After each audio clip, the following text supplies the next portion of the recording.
Right now, as you're watching this, 360,000 Russian soldiers are positioned on NATO's eastern border. They're not fighting in Ukraine.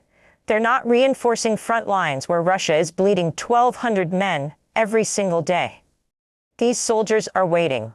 And what they're waiting for has European intelligence agencies sounding alarms they have never sounded before in modern history. Good evening. I'm bringing you urgent breaking coverage of developments that are sending shockwaves through Western capitals tonight. For 3 years, Vladimir Putin told the world Russia was winning. He believed Europe would never have the stomach for confrontation with Moscow. But what happened this week proves Putin may have made a fatal miscalculation, and the evidence is now impossible to ignore. On December 16, 2025, the head of Britain's Secret Intelligence Service did something spy chiefs almost never do. MI6 chief Richard Moore went on the record, named names, and pointed directly at Vladimir Putin.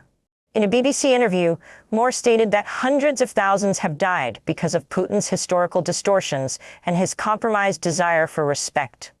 That is not diplomatic language. That is a direct accusation against a sitting head of state from one of the most powerful intelligence officials in the Western world.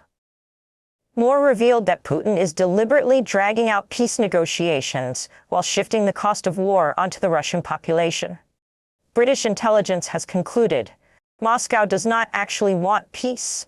Russia is using talks to buy time while its military rebuilds for something far bigger than Ukraine. Those historical distortions Moore mentioned? That is intelligence terminology for propaganda Putin uses to justify territorial expansion.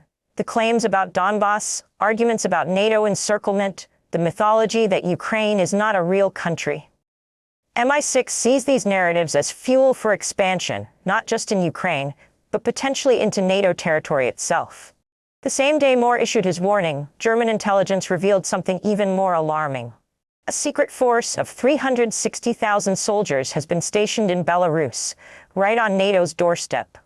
German parliamentarian Roderich Kiesewetter, a retired Bundeswehr colonel who spent his career studying Russian military operations, explained why these forces matter. These troops, he warned, are capable of striking alliance countries. The Baltic states of Latvia, Lithuania, and Estonia are at particular risk. Think about what that means. Russia is losing over 1,000 soldiers every day in Ukraine. They are pulling 1960s-era tanks out of storage just to keep fighting. Yet Moscow is training an entirely separate army not being sent to the Ukrainian front.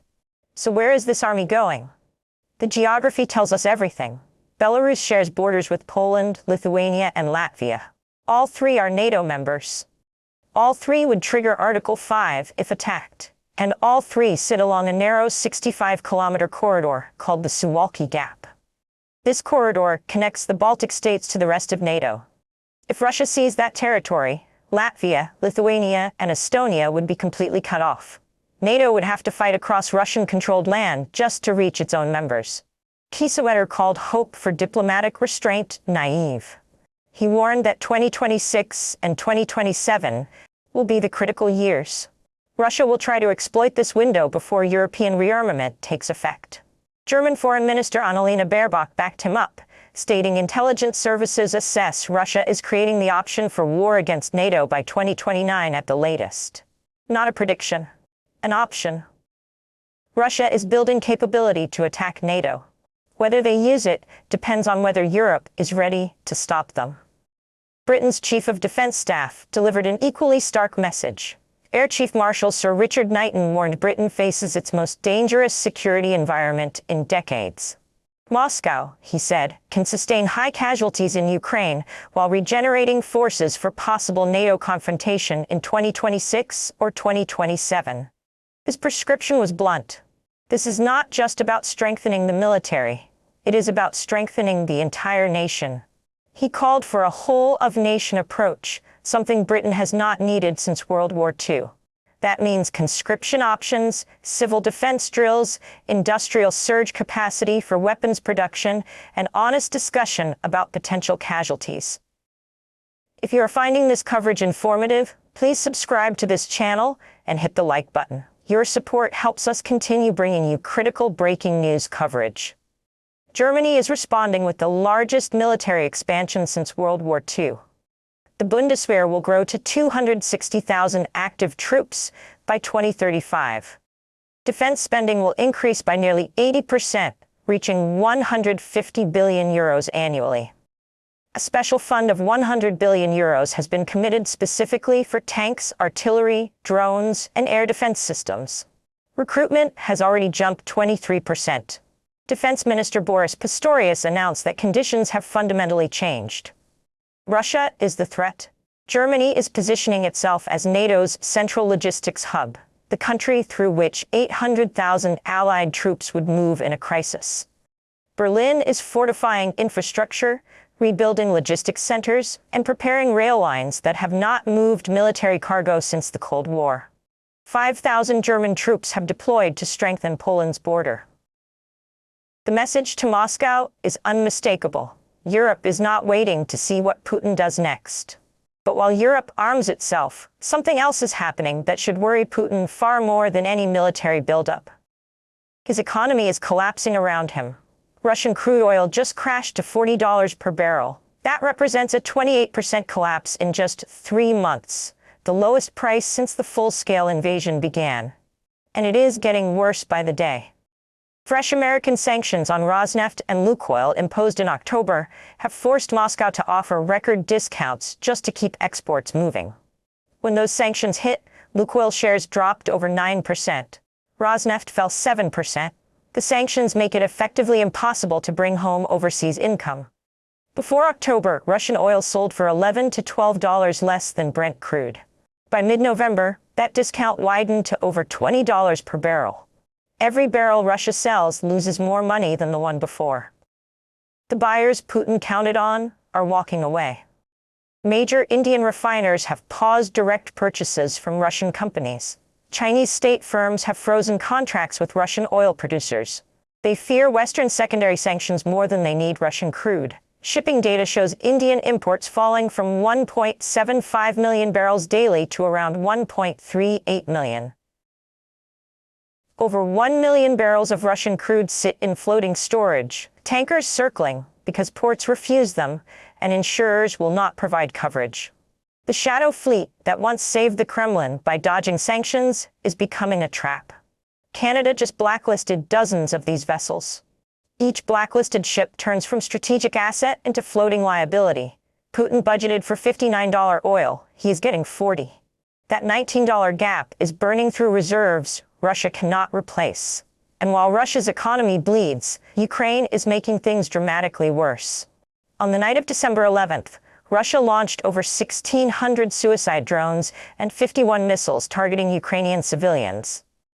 But Ukraine's response was instantaneous and devastating. That same night, Ukraine launched one of the largest coordinated drone attacks in history. More than 300 drones and missiles breached Moscow's air defense systems. 7 large explosions echoed over the city of Tula. All Moscow's major airports closed. Airspace shut down for 7 hours. Over 400 flights were canceled across Russia. Passengers filled terminal buildings with nowhere to sit. Some stood, some sat on floors, some laid coats down as makeshift beds.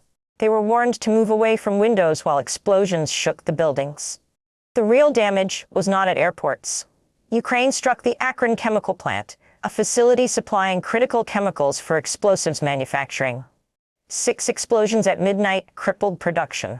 Hundreds of kilometers away, the Dorogobush fertilizer plant was hit. That facility produces ammonium nitrate components for military industry. Ukraine was not striking random targets. They were attacking the source of Russia's artillery shell production. Ukrainian Security Chief Vasyl Malyak confirmed over 160 successful strikes on Russian oil facilities since early 2025. 20% of Russia's refining capacity has been damaged or destroyed. The Saratov refinery has been hit 7 times this year. Every refinery that burns means less fuel for offensive operations. These strikes have created a strategic checkmate Putin cannot solve. If he withdraws air defense systems from front lines to protect Moscow, his forces in Donbass and Crimea become vulnerable to Ukrainian missiles. If he keeps protecting front lines, Moscow and energy facilities continue burning. There is no good option. President Zelensky's message was crystal clear. I have cards in my hand. I will not come to the table weak.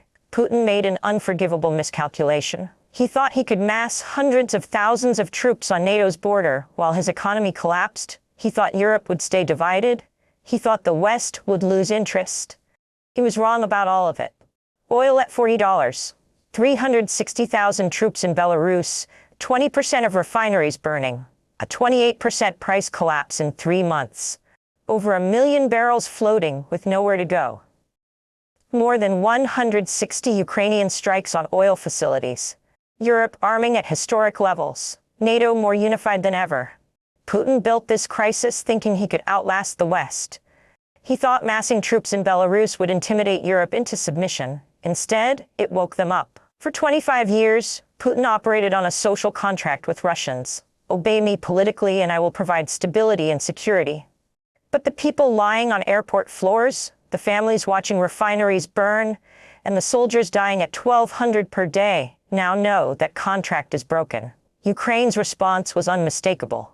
Nowhere in Russia is safe anymore. Vladimir Putin's war is no longer a distant front line on foreign maps. The war has come home. NATO has had enough. And for the first time since the Cold War, Europe is not just watching Russia. Europe is preparing. Thank you for watching. See you on the next one.